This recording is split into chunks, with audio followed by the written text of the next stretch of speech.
My name is Gail Prenti with Geauga Soil and Water Conservation District. Thank you for being part of the Arthur Holden Leadership Institute. I hope you're having fun, enjoying the program, meeting lots of local resource agencies and personnel in your community. And on behalf of our fragile but critical soil and water resources, I want to say thank you for your commitment to protecting and learning more about natural resources. We have a lot of material to cover today, but before we get started, I need you to grab 3 things from your house. First off, you're going to need some paper. So grab a pad of paper or just a piece of paper will do. Also, obviously, you'll need something to write with. And finally, I need you to bring your laser focus. We have so much fun information to cover today, so lock it in and get ready to roll. So today we're going to start off with a riddle. I need you to dust out the cobwebs, think about the clues, and try your best to solve it. So, are you ready? What sometimes runs but never walks, has a mouth but never talks, has a bed but never sleeps, has a head but never weeps. What am I? Did you get the answer? If you said river or stream, you are correct. Nice job. Think about how you would describe or define a river. And just on your paper, just jot down a few phrases or words. If you had to try to formulate a very simple definition of a river or stream, how would you define it?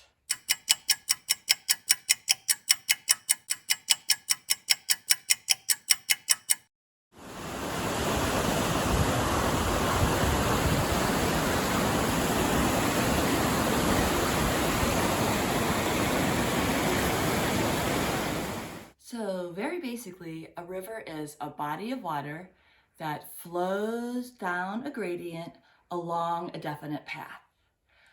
We also refer to these as rivers, streams, creeks or cricks, brooks, swales, even ditches. They all fall into the same category. Did you get any of those common denominators correct? Good job. So next, I just need you to think about what are some of the ecological services or functions or basically jobs that a river does for our planet. So on your paper, think about it, write down a few things that rivers do.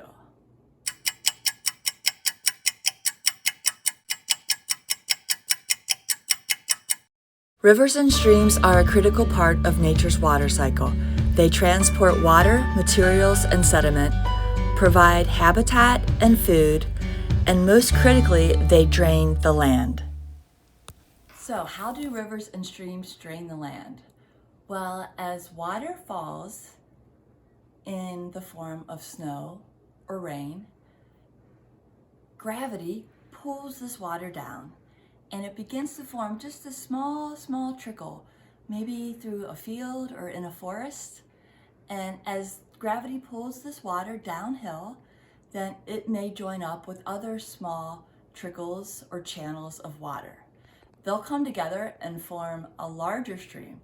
These streams come together and form an even larger stream.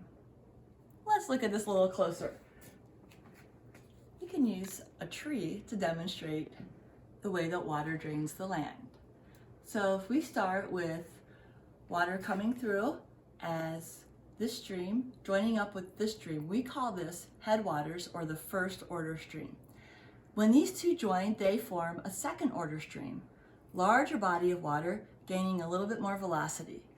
This will join up with another stream and form an even larger channel of water, a third order stream. 2 third order streams come together, what do you get? A large body of water, often known as a river. And eventually, this will gain velocity and empty into a larger body of water, which we call the mouth. Now, question for you. What did the second order stream say to the first order stream or the headwaters? What's up, stream? Get it? Starting at the headwaters, the tributaries feed the river until it eventually ends at the mouth. Let's watch with wonder the way the water cycle works and the way the water drains the land.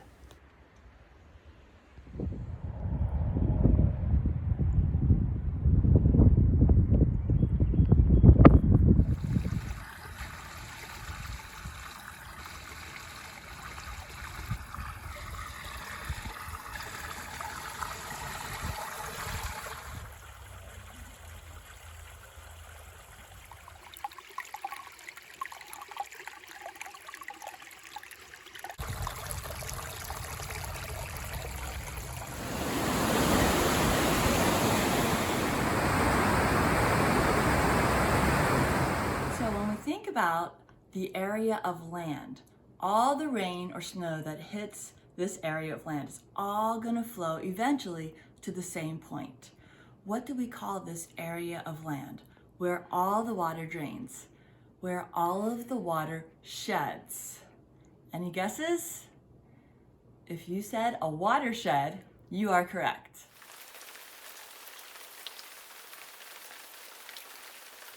One way to think about a watershed is that it's kind of like a bathtub, so that all the water that falls within the drainage basin all eventually makes its way down to the same point, the drain. Now we're going to watch a cute little movie, one of my favorites that explains exactly what a watershed is. So grab some popcorn and let's roll that film. The Kokoraz Educational Series is proud to present Watersheds. Do you live on land? No. No. Well, if you're not like these guys and you live on land, guess what? You are living in a watershed. Now, a watershed isn't this, or this, or this. And it's definitely not to be confused with a water closet, which is an old-timey term for a bathroom. No. A watershed is an area of land where surface water drains down to a single point, be it a stream, lake, or ocean. A watershed, also called a drainage basin, collects all of the water that doesn't first get evaporated or transpired, whether it's from rain, snow and ice melt, sprinklers, spilt slushies, or even... Oh, yes, my old nemesis, water balloons. It's like a big funnel that drains down to one spot. The area of a watershed is defined by topography, the shape of the land. Its borders are marked by the drainage divide, the highest ridge that divides the water from falling into its own basin rather than that of another. To visualize it better, let's take a look at this roof and its gutters. The rain that falls on each side ends up draining into its own gutter. The drainage divide is marked by the peaks of the roof, and each section could be considered a watershed. The area of a watershed is also defined by what common source of water it flows into. Jennifer lives in a watershed that flows into a nearby stream. That watershed, along with neighboring watersheds, make up an even bigger watershed, made up of other neighboring watersheds that make up an even bigger watershed. You see how this could be pretty confusing, but luckily we have an easy way to classify watersheds. We use HUCs, or Hydrological Unit Codes, which is just the fancy name we use for a watershed address. Think of it like a jigsaw puzzle. The first number represents one piece of a puzzle made up with relatively few pieces. The second number represents a more complex puzzle with even more pieces. You can keep breaking up the puzzle into more and more pieces until you get your full address. This is Jennifer's address. But no matter where you live, it's in a watershed. Arr! There are a lot of other factors that go into estimating how much water fell within a watershed, and how much is going to be running off and moving downstream. Scientists use many sources of data to predict runoff. How much water seeps into the ground depends on the type of soil, how absorbent it is, and how much water is already in the soil. It depends on how much plant life is around and the rate at which the plants use water. It depends on how warm or dry the atmosphere is, which determines the rate of evaporation. It depends on how much water is stored or used by people for cities and agriculture. Knowing these factors, scientists, specifically hydrologists at the National Weather Service, produce what are called hydrographs, which are basically graphs showing the past, current, and predicted levels of streams and rivers across the United States. Thinking about all of the factors that go into a hydrograph, you can see how complex it is to determine the amount of water that will flow downstream after a rainstorm. But it all starts with one crucial measurement: precipitation. So get out there, grab a friend even, and make a difference in determining the health of your watershed.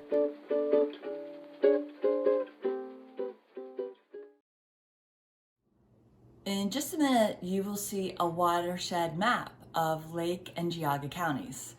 And your next challenge is to try to find out, looking at the map, where do you live on the map? Can you identify where you live using some of the land points nearby? And can you try to specifically identify what main drainage basin or watershed you live in? Maybe if you don't live in Geauga or Lake counties, you could find the watershed that your school's located in. Watersheds are awesome, and you should know your watershed address. Pause the video and take your time to find your watershed address. Schools are designated by red buildings. Here's Geauga County. And here's Lake. Pause again and jump on this website to follow the 4 steps to confirm your watershed address. All of the rain and snow that falls in Lake and Geauga counties eventually makes its way into Lake Erie, with the exception of the Mahoning River watershed in Geauga. That's why we say Lake Erie starts here. Oh no! What is happening?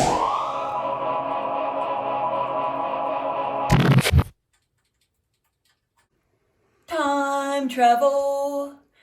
Now we are going to take a close look at a watershed and how a community can impact the quality of the water in their watershed. Each one of you are going to become a member of this community. I'd like to welcome you to your neighborhood where you live, Happy Land. You're going to have a choice. Decide what part of the community you would like to play, what member or job you would like to have. So once you decide your job, we're going to see what you do in Happy Land. Again, pause the video until you have picked a role.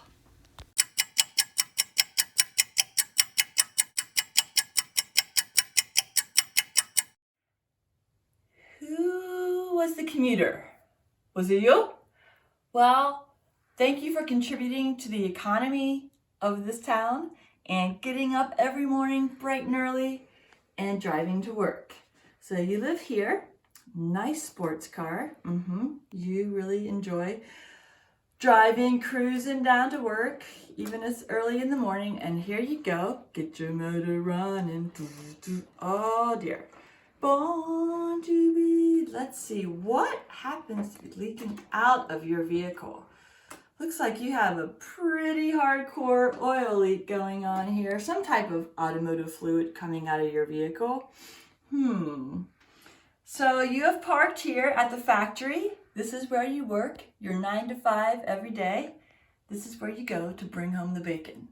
And your boss, the manager of this factory, is very pleased with your performance. You actually have a high production. You are a very focused worker. And one of the parts of the job is to, when you're making your product, you have a byproduct. And you know that there's a drain that you just dump this byproduct in. And you're not really sure exactly where it goes, but that's what your manager tells you to do. So factory manager, you are quite aware of where that byproduct goes. And you know that it actually just goes out this pipe directly into the neighboring stream here. But it's far enough away that no one really notices, and so that is something that's happening here. Now when we look specifically at this pollution. Yes, what is pollution? Can you identify or define pollution? Anything that's entering the environment that's harmful? Good job. So when you look at this type of pollution, you can see that this is very clearly coming from one point. Very easy to identify. The water that's polluted here is coming from this point, this pipe, and we call that point source pollution. Point source pollution. Easy to point to, easy to identify, and easier to clean up. While point source pollution is easier to manage, non-point source pollution comes from many different sources. It's much more prevalent and a lot harder to clean. Meanwhile, on the other side of town, let's meet the farmer. Which one of you is the farmer? Maybe we have two farmers. We have a farmer and her husband. And the farmer, she is very hard at work planting her crops for the season. You can see that she has a lot of soil that's plowed. So representing all this sediment that's exposed from the plowing and planting of her crops. I wonder what you're growing here. Corn, pumpkins, potatoes? Not sure, but you have a lot of acreage here at your farm, and you've plowed a lot, you've planted, lots of exposed soil here. And your spouse has animals. Oh, we got some piggies here. Predominantly a pig farm, but you also have a couple chickens, some egg layers, and you have a dairy cow where you get your milk from. Now I'm noticing here that your farm does not have any kind of fence enclosure for your animals. So that means that it won't take long. Once they get thirsty on a hot summer day, they are in the water. And with these pigs just really grubbing and eating a lot of the roots, we're gonna very quickly see a lot of the pasture torn up by the way that they eat and all the hoofs of these animals. So a lot of sediment here, and lots of the grass is now displaced with basically mud. And we're also gonna have, where we have animals, we are gonna have a lot of manure.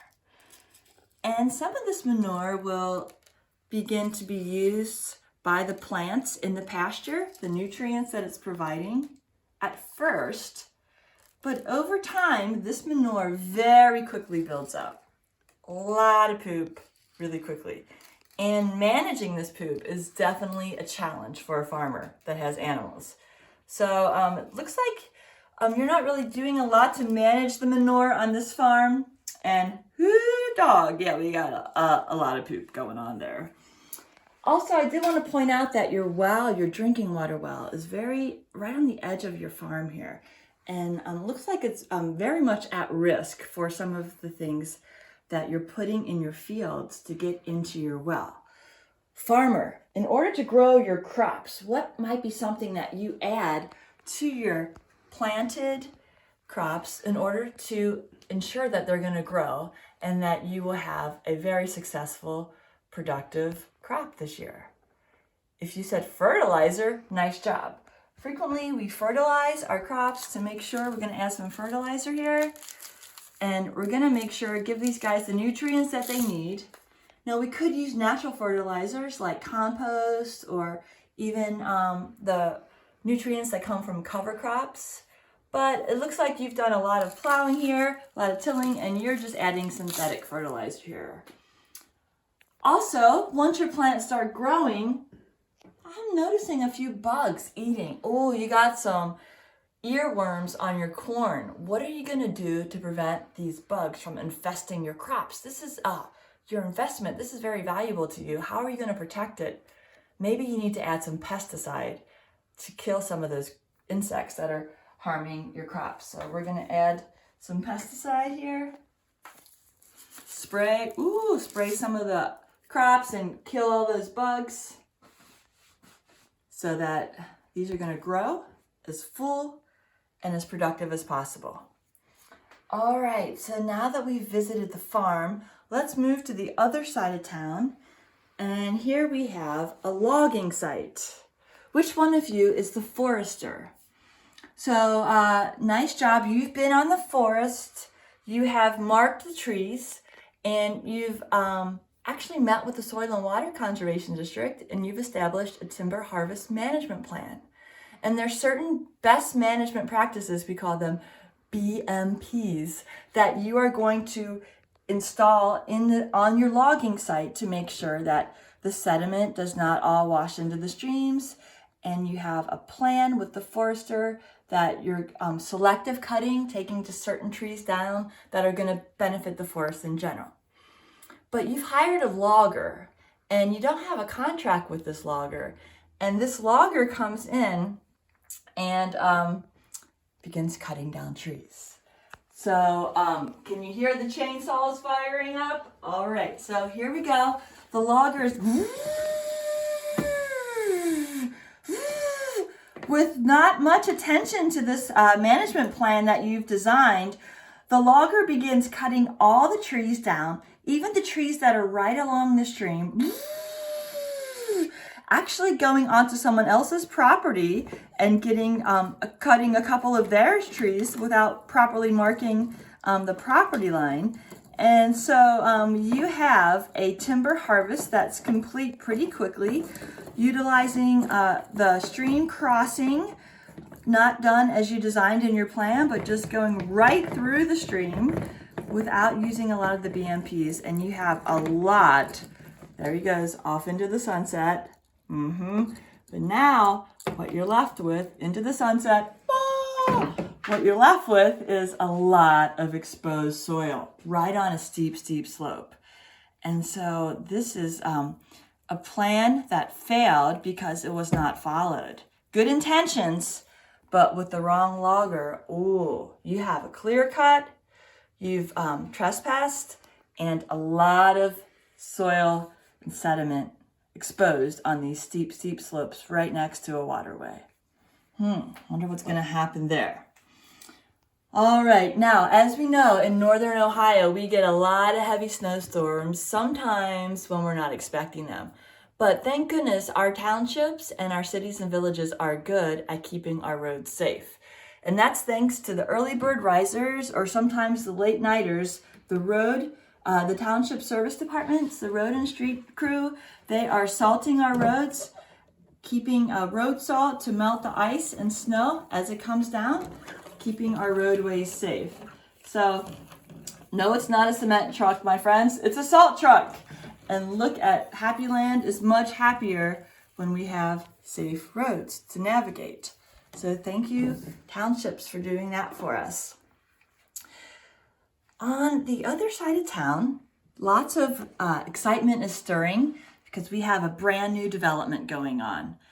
Who is our developer? I wonder what you plan on building here. I can see that you've already cleared the site, and certainly you have you had your site plan reviewed by the Soil and Water District. And there are, again, certain best management practices that you are supposed to make sure are happening in order to keep the sediment in place. So the topsoil that you are excavating is going to be able to not go into our waterways, but stay where it's at here on the site. Lots of exposed soil, and I don't see these best management practices that were in the plan. I just see lots of acreage here for development. Possibly we're putting in a new restaurant, or maybe a movie theater, or maybe some new houses or apartments. This is our construction site here.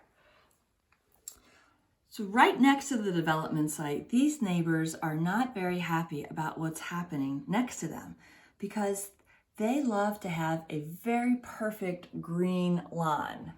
So the folks that live here, they hire a chemical company, a lawn chemical company, and they come out and they fertilize the yard several times throughout the spring, summer, and fall. Now I'm wondering, before the fertilization happens, does the company that you hire, do they actually do a soil test, which would be able to tell them whether they need the nutrients in the soil or not? So before you add the nitrogen, do you even need it? Is your soil going to be able to absorb it? Or does this company just come in on a regular schedule and just fertilize your yard. I guess you really don't care because you just want to have a really green yard. So that's what your priority is, and that's what you do. That's what you pay for, the service that they provide. All right, so meanwhile, across the way is the neighbor that owns this gorgeous old historical truck, and this is the car washer. You're kind of obsessed with your truck and you love to have a nice, clean truck. But I'm noticing that when you wash your truck, you, instead of taking it to a commercial car wash or putting it on the lawn so that all the soap suds get absorbed through the soil and all those soil critters and microbes help to break down the phosphorus and phosphates in the soap, that you actually wash your truck on the driveway. And we see that when you do this, you really like a clean truck, and you have a lot of suds that you put on your truck when you do your washing. And I'm noticing now these suds are actually draining down the street because it's directly on your driveway, down into the street, into what's known as this. What is this called? Any guesses? If you said storm drain, you are correct. And so when water and whatever the water is carrying with it enters the storm drain, where does that eventually drain to? Where does it empty out? And we can see here that it goes directly out into the nearest stream or ditch. And is it being cleaned first? Is that water being carried to a water treatment plant or a facility to clean it? No, it's just being directly deposited into the nearest stream or river. So whatever suds, soap, and pollutants get into the storm drain, that's getting directly into the river. All right, so across town, across the street, we have another neighbor here that lives in this house. And what I'm noticing that this neighbor does not seem to, you're noticing a little bit of a stench coming from your neighbor. And actually the yard is beginning to bubble up a little bit. Oh dear, what do we have here? We have someone, because this whole community is on septic systems, and that's what treats your sewage. You have septic systems, home sewage treatment systems. And this family has a very large family, and they have not had their septic maintained or pumped in a long time, to the point where this stuff is starting to bubble up in the yard, and there's a smell that's coming from their yard, and the grass is very squishy and very green because it's loving all the nutrients of basically unprocessed human waste. Ooh!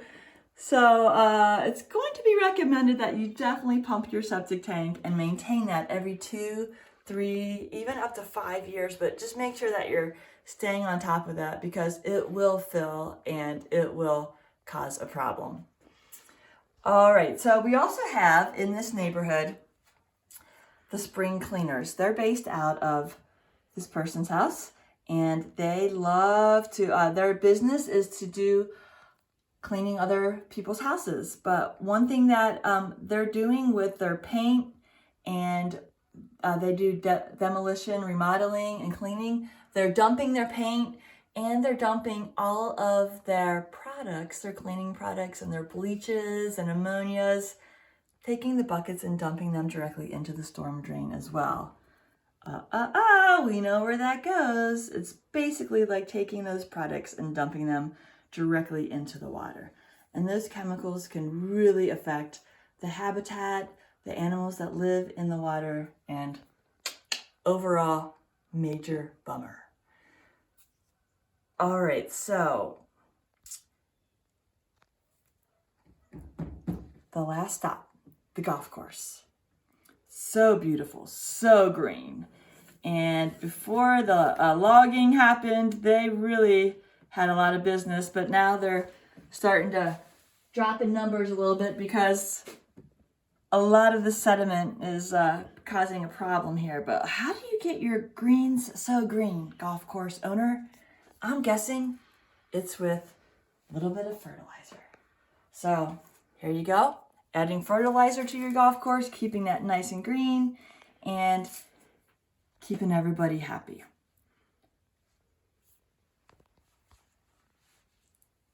Hear that?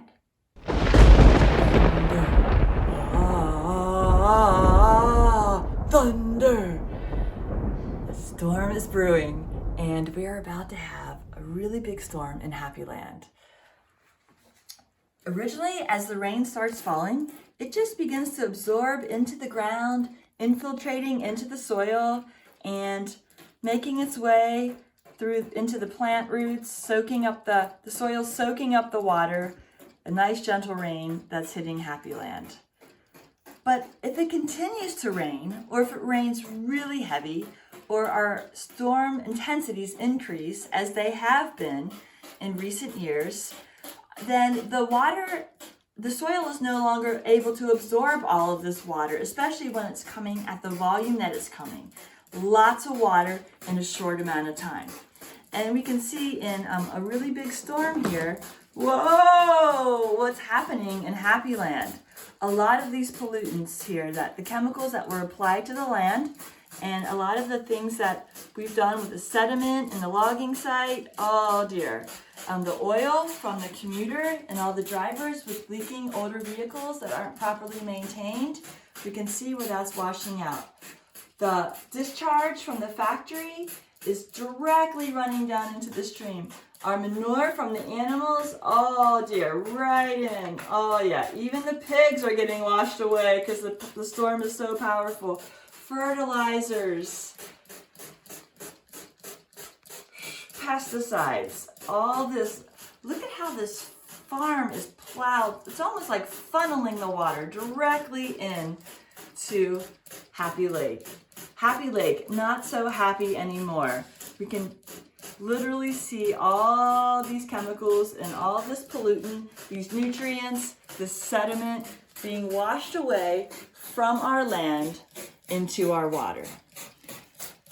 Phosphates from our soaps and car washes. Oh, let's not even talk about that human waste carrying bacteria, viruses. Oh yeah, we're really doing a number here on Happy Lake.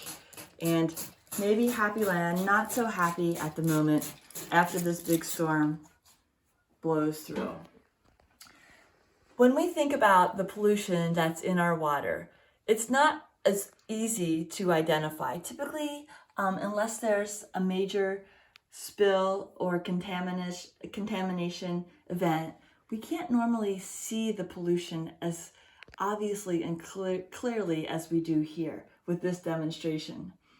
But there are things that will be a sign that there is a pollution problem. Sometimes we'll experience a fish kill where all the fish are belly up and they're floating in the water because there's not enough oxygen for them to survive. Sometimes we'll see an explosion of what we call harmful algal blooms, which is the cyanobacteria that we have in our waters that's toxic to us, and it creates like a green mat. We call it algal, but it's actually the cyanobacteria, and it's very toxic and a big problem throughout Ohio right now. So unfortunately, after this big storm, we weren't as able to easily see these pollutants as we do right now. So the kids all went swimming. They jumped into the lake. It was a nice hot day, and they were swimming in the lake. But when they got home, they soon began to not feel so good, and there was belly aches and rashes, and some of the kids even got diarrhea. So once the town got involved and the doctor was called, it didn't take long for the health department to actually test the water and discover that there was a major water pollution issue in Happy Lake. So the beach is now closed, no more swimming, and we have to figure out how can we prevent this pollution from getting into our water to keep our water cleaner. As residents of Happy Land, you decide that you guys all need to come together now and figure out this major water pollution problem that's happening, because you want to be able to enjoy Happy Lake. You enjoy fishing. You want to be able to boat in the summertime and ice skate in the winter. You want it to be a beautiful, thriving habitat, and you just want to enjoy this great lake resource that you have in your community. So whatever role you decided to be at the very beginning of this demonstration, I need you to really think about what you can do differently. Whether you were the farmer or the logger or one of the homeowners, whatever role you had, what can you do? What changes can you make in your behaviors that would make a difference to reduce the amount of water pollution getting into our water? Take a few minutes, write down some ideas. If you get stuck, pick another job and maybe you'll have better luck thinking of ideas for that. But come up with some good pollution solutions, and we can, from here on out, try to implement these ideas to keep our water cleaner. All right, so let's see what you got. Pause the video and record any possible pollutants that your role could contribute, as well as any ways to eliminate these pollutants.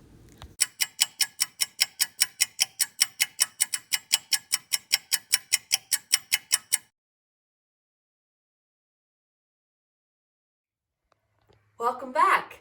I'm sure that you came up with some good ideas, and thank you for giving it some effort and trying to come up with some good water pollution solutions.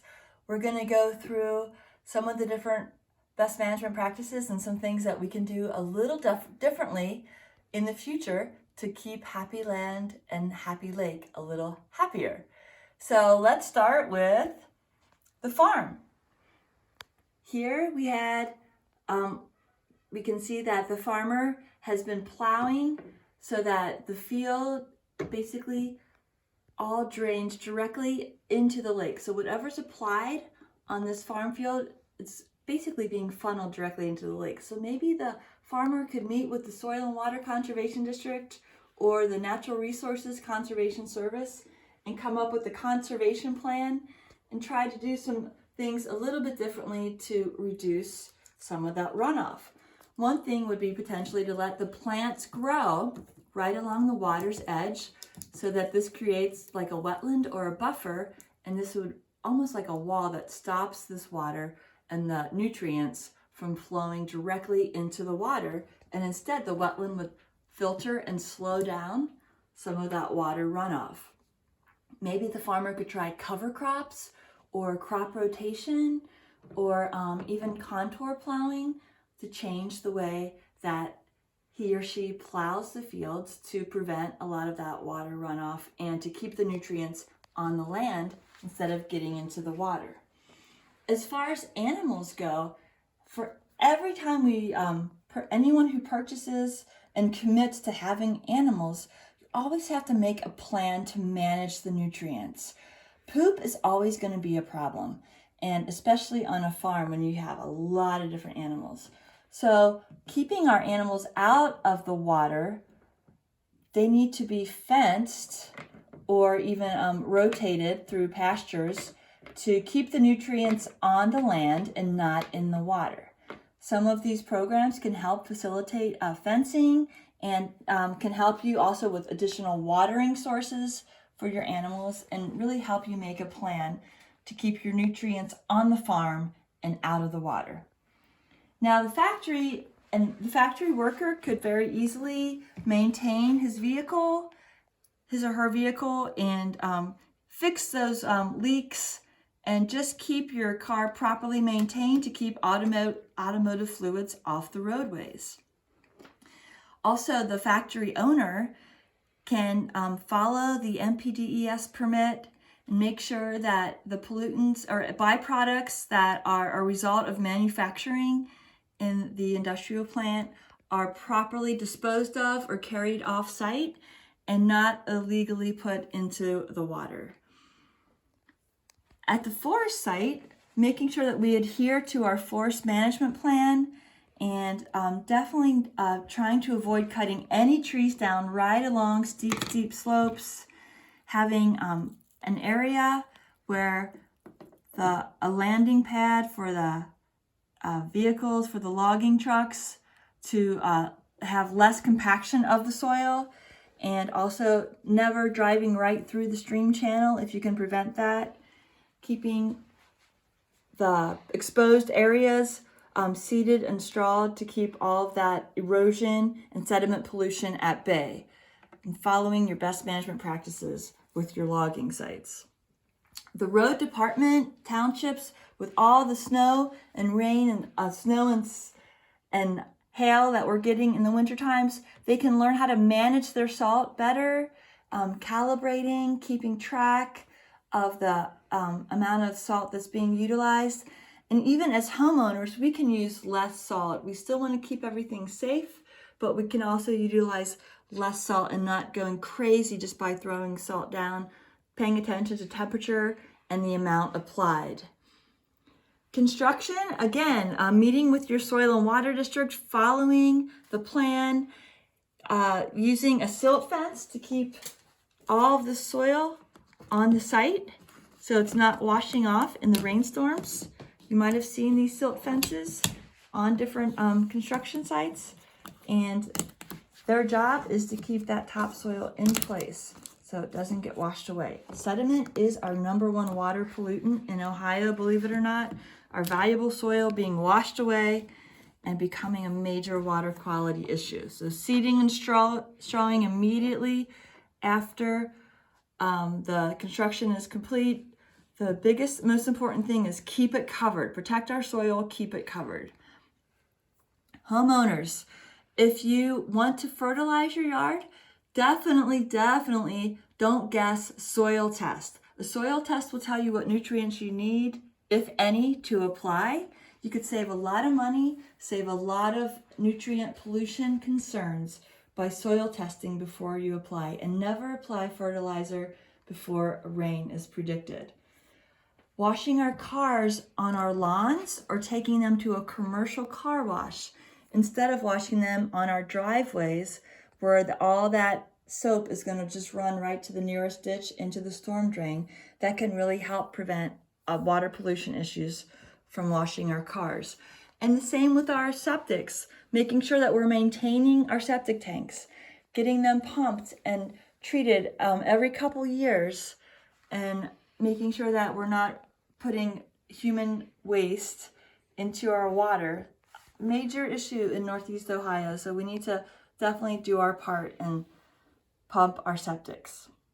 Golf courses, again, without fertilizer, making sure that they're soil testing, not over applying, and doing our best to keep our water quality clean.